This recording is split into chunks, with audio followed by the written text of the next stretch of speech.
সবাইকে স্বাগত জানাচ্ছি। আজকের জ্যামিতি ক্লাসে আমরা আজ জানবো ত্রিভুজ বিষয়ক পরিমিতি, অর্থাৎ ত্রিভুজ সংক্রান্ত যে অঙ্কগুলো রয়েছে সেগুলো সলভ করার চেষ্টা করব। প্রথমে যে অঙ্কটি আমি নিয়েছি সেটি হচ্ছে একটি ত্রিভুজ আকৃতির ক্ষেত্রে ক্ষেত্রফল 84 বর্গ গজ। তারপর বলা হচ্ছে যে ত্রিভুজটির ভূমির দৈর্ঘ্য 14 গজ হলে শীর্ষবিন্দু হতে ভূমির উপর অঙ্কিত লম্বের দৈর্ঘ্য কত। তাহলে আমরা শুরুতে একটি ত্রিভুজ এঁকে নিতে পারি। ত্রিভুজ এঁকে নিলাম। এখন এই ত্রিভুজ এ বি সি একটি ত্রিভুজ। এখানে বলা হচ্ছে যে ভূমির দৈর্ঘ্য হচ্ছে, যদি বিসি ভূমি দ্বারা হয়, বি সি বিসি ভূমি সমান বা ভূমি বিসি সমান, মানে ভূমি বিসি সমান আছে কত? 14 আছে, 14 গজ। এখন বলা হচ্ছে এই যে শীর্ষবিন্দু এ, বলা হচ্ছে শীর্ষবিন্দু হতে ভূমির উপর অঙ্কিত লম্ব, অর্থাৎ এখান থেকে এখান পর্যন্ত যদি লম্বটি আঁকি, অর্থাৎ লম্ব আঁকা হয়েছে, মানে এইভাবে এখানে 90 ডিগ্রি, তাই না? লম্ব এডি ইকুয়াল হচ্ছে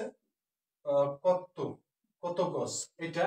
আর এখানে যেটা দেয়া আছে যে সমগ্র এটার ক্ষেত্রফলটা দেয়া আছে, অর্থাৎ ক্ষেত্রফল কত দেয়া আছে? ক্ষেত্রফল দেয়া আছে 84 বর্গ গজ। সংখ্যাত কারণে আমরা জানি যে ত্রিভুজের যে ক্ষেত্রফল, আমরা একটা সূত্র জানি, ত্রিভুজের ক্ষেত্রফল সমান কত? আমরা জানি ত্রিভুজের ক্ষেত্রফল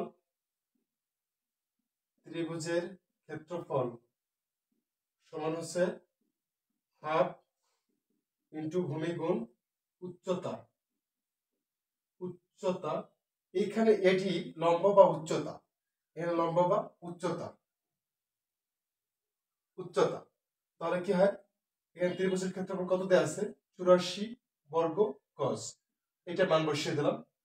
আর এখানে আছে হাফ, ভূমির মান কত? 14। আর যেটা আছে উচ্চতা, আমরা লিখে দিলাম উচ্চতা।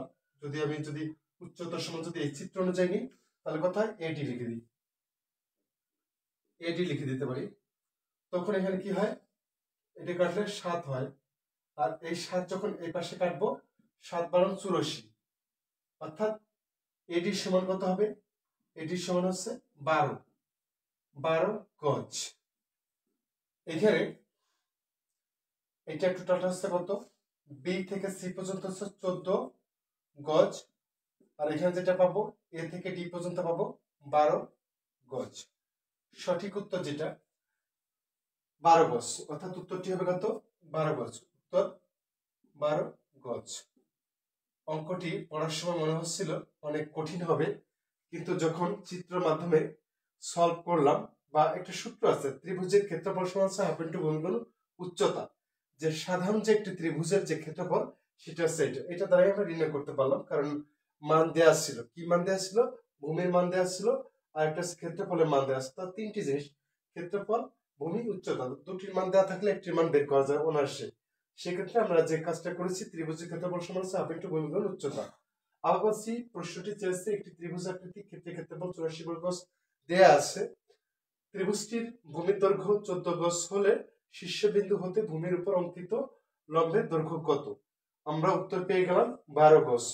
তো এভাবে জ্যামিতি মানে চিত্রটা এঁকে কাজ করতে পারি, বা সরাসরি সূত্রের মাধ্যমে এই অঙ্কটি সলভ করতে পারি। তো আশা করি অঙ্কটি সকলে বুঝতে পেরেছেন। তো পরবর্তী অঙ্কে চলে যাব। পরবর্তী অঙ্কটা আমাদের এমন,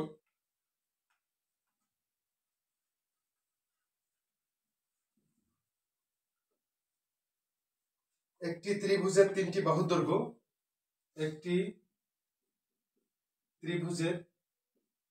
ত্রিভুজ বানালে রস্যকার ব্যবহার করব। একটি ত্রিভুজের 3টি বাহুর দৈর্ঘ্য 13,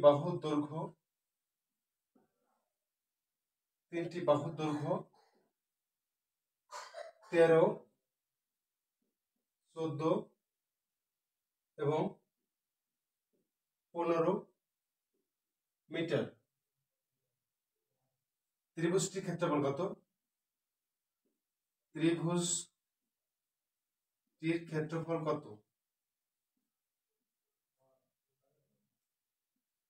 কত?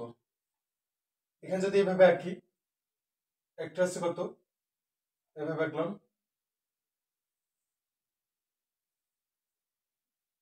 এ বি সি,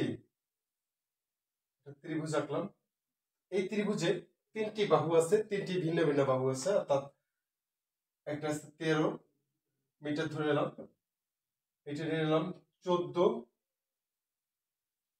আর এটা নিলাম 15 মিটার মিটার অর্থাৎ এ বি বাহু সমান হচ্ছে 13 মিটার, বিসি বাহু সমান নিলাম 14 মিটার, এবং এটি নিয়ে নিলাম 15 মিটার। যদি এটা একটু আকারটা একটু একটু আমি যদি এইভাবে নিই, এটা বড় লাগতেছে, সেই হিসেবে এটা 15 মিটার নিলাম, আর এটা 14, এটা গেল। তাহলে বুঝতে অসুবিধা হবে না, 13, 14, 15 বা 13, 14, 15 এটা গেল। এখন বলা হয়েছে যে এই ত্রিভুজটার ক্ষেত্রফল কত, বাহুর দৈর্ঘ্য দেওয়া আছে, কোন সম্পর্কে কোনো কথা বলা নেই। এই ক্ষেত্রে আমরা জানি যে এই ত্রিভুজটা হচ্ছে, যেহেতু 3টি বাহুর কোনো বাহুই সমান নয় এবং কোনো কোণই সমকোণ নয়, সেক্ষেত্রে এখানে যে কাজটি করতে হবে আমাদের, এখানে যে বিষমবাহু ত্রিভুজের ক্ষেত্রফল যদি বের করি, তাহলে অবশ্যই আমরা ক্ষেত্রফলটা পেয়ে যাবো। বিষমবাহুর ক্ষেত্রে যেটা আমাকে প্রথম বের করতে হবে, অর্ধ পরিসীমাটা বের করতে হবে, অর্ধ পরিসীমা। বিষমবাহু বলা হয়েছে কেন, 3টা বাহুই আছে অসমান, এই জন্য বিষমবাহু। অর্ধ পরিসীমা এস, অর্ধ পরিসীমা এস দ্বারা প্রকাশ করে, এস ইকুয়াল হচ্ছে কি, এই 3টার যোগফল, অর্থাৎ 13, 14 এবং 15, এই 3টা ভাগ দেওয়া হচ্ছে 2, তাহলে কত হয়, 5 আর 4 9 আর 3 12, 2 হাতে 1, তাহলে কত হয়, 4 হয়। এখানে কাজ করে কত হবে, অবশ্যই যদি কাটি তাহলে 21 হয়, অর্থাৎ 42 2 দ্বারা ভাগ করলে 21 হয়। এখন বিষমবাহু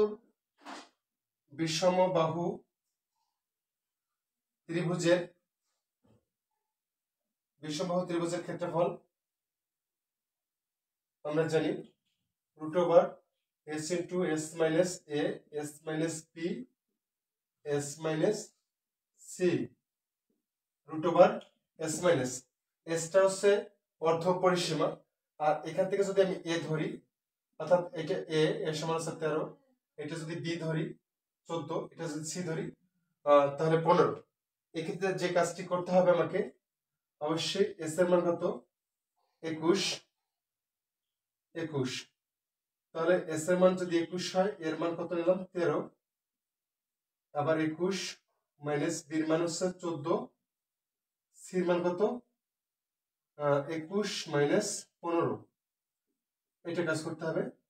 তখন এখানে কত হলো, 21 গুণ 3 আছে কত হলে 11 হবে, 8 হলে তোমার 1 1 আর 1 2 মিলে যায়, গুণ 4 আছে কত হলে 11 হবে, 7 হলে অর্থাৎ 7, আর 15 6 21 অর্থাৎ 6 হবে। তখন এখানে যে কাজটি করব আমরা, এটা গুণ করতে পারি, সম্পূর্ণ গুণ করে যে কাজটা হবে এটাকে বর্গমূল করলে উত্তরটা পেয়ে যাব। তো গুণ করে দেখতে পারি কি হতে পারে, যদি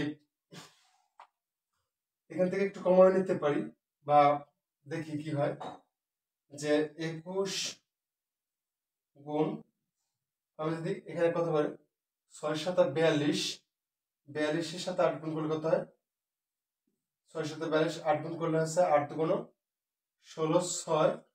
কারণ হচ্ছে পরীক্ষার খাতা যেটা করতে হবে, তখন আমাদের ক্যালকুলেটর থাকবে না প্রিলিমিনারির জন্য, কিন্তু রিটেনের ক্ষেত্রে ক্যালকুলেটর থাকবে। আমরা যে ঘরে বসে ভাবতে পারি যে এই অঙ্কটা খুবই সহজ, কোন টুন ভাগ টাগ করা, এত সহজ মনে করা যাবে না।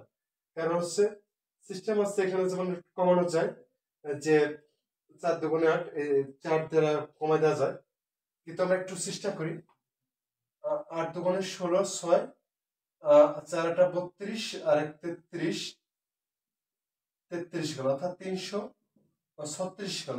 এই 3টা গুণ করে আবার 6 7 42, 42 এর সাথে 8 গুণ করলে যেটা হবে 336, 336 সাথে 21 গুণ করলে কি হয়, 336, 6 6 3 3, 6 দুগুণে 12 2, 3 দুগুণে 6 আর 1 7, 2 দুগুণে 3 দুগুণে 6। আবার বলছি, তখন এটা কত হবে 1, 3 আর 2 5, 7 আর 3 10 0, আর এখানে হবে কত 7। অর্থাৎ এখানে যেটা পাবো আমি সম্পূর্ণটা গুণ করে যেটা হবে √7051। এখন এখানে যে কাজটি করতে হবে আমাকে, অবশ্যই এটা থেকে এটা বর্গমূলটা নির্ণয় করা শিখতে হবে হাতে কলমে, কারণ ক্যালকুলেটর চিপা যাবে না সব জায়গায়। একটুকু আমাকে মাথায় অবশ্যই রাখতে হবে, অঙ্ক শিখতে হবে হাতে কলমে। এখানে যদি 70 আর 51, এখানে যে কাজটি করতে হবে আমাকে এখানে 1 জোড়া বানাতে হবে, এখানে 1 জোড়া বানাতে হবে, তাহলে বেশি নেওয়া যাবে না। আমি যদি 8 8 64, তাহলে 70 থেকে ছোট আছে, যদি 9 এর ঘরে নিই 9 9 81 বেশি হয়ে যায়, তাহলে 8 নিতে পারি। 8 8 64, এখান থেকে আমি যেটা কাজ করব বিয়োগ করব। 6 থেকে কত হলি 10 হবে, মানে 4 থেকে কত 10 হবে, 6 হলে হাতে আমার 1, 6 1 7 অর্থাৎ 0। এই ক্ষেত্রে যে কাজটা করব আমি এইখানে 8 এর ডবল কত, 8 এর ডবল হচ্ছে 16, এই 16 এখানে নেব। আর 16 তো 6 এর মধ্যে যাবে না, এই জন্য এখানে এক জোড়া সংখ্যাটা নিয়ে আসবো, 651 হয়ে গেল। তখন আমাকে এখানে যে কাজটি করতে হবে, এখানে যে সংখ্যাটি নিব সেই সংখ্যাটি এখানে বসাতে হবে। অর্থাৎ আমি যদি এমন একটা সংখ্যা নিই যে এখানে যদি 4 নিই, তাহলে এখানে 4 দ্বারা গুণ করতে হবে। যেমন আমরা নিতে পারি 4, দেখি কি হয়, 4 16, এই 4 এর সাথে এটা গুণ করতে হবে, অর্থাৎ এটার সাথে টোটালটা গুণ করতে হবে। 4 4 16, 16 6 4 6 24, আর আমার 1 4 8 32 7 33, এটার সাথে আমি গুণ করেছিলাম 336 এর সাথে গুণ করেছিলাম 21, যেটা আছে 21, 6 কে 6। এখানে দেখে আমরা ভুল করছি কিনা, এখানে আমরা একটা ভুল করেছিলাম, যেটা হচ্ছে এইখানে এই যে 6 হবে, আমরা এখানে 1 লিখেছিলাম, যার কারণে আমাদের মনে হচ্ছে অঙ্কটা হচ্ছে না, এই জায়গাটা ভুল হয়ে গেছে। এইখানে 6 ছিল, তাহলে এখানে 6 হলে অবশ্যই মিলে যায়। অর্থাৎ এখানে আবার একটু দেখাচ্ছি আমাদের কোন জায়গায় ভুল হয়েছিল। 6 কে 6 আমাদের এখানে আছে 6 হবে, 3 আর 2 5 হবে, এখানে 6, এখানে 5, আর এখানে আছে 0, এখানে আছে 7। অর্থাৎ আমাদের গুণে ভুল ছিল। কোনো এক জায়গায় ভুল করলে অবশ্যই অঙ্কটা আমরা উত্তর খুঁজে পেব না। যেহেতু আমরা এখানে গুণটায় ভুল করেছিলাম, অর্থাৎ 1 বসিয়ে দিয়েছিলাম, যেখানে হবে 7056, সেখানে হয়ে গেছিল 7051। এর জন্য এইখানে আমাদের ভুলটা ধরা পড়েছে। তো যখন আমি দেখলাম যে মিলে না, অবশ্যই এখানে একটু ঘাপলা আছে, তো আবার যখন আমি একটু ব্যাকে গেলাম, তখন আমার ভুলটা ধরা পড়লো এবং এখানে সরাসরি মিলে গেল। অর্থাৎ এখানে যেটা বর্গমূল বেরোলো 84, অর্থাৎ এখানে যে কাজটা করতে হবে 84 লিখতে হবে। আর যেহেতু দৈর্ঘ্য প্রস্থের ব্যাপার বা ক্ষেত্রফল, সেই ক্ষেত্রে আমাদের এখানে মাইনাস আসবে না, তাহলে এখানে 84। অর্থাৎ এখানে কি চেয়েছে, এই যে এই টোটাল জায়গাটুক, অর্থাৎ এই জায়গাটুকের ক্ষেত্রফল কত, এই টোটাল জায়গাটুক হচ্ছে না 84 বর্গ মিটার। এইটা উত্তরটা হচ্ছে কত হবে 84 বর্গ মিটার।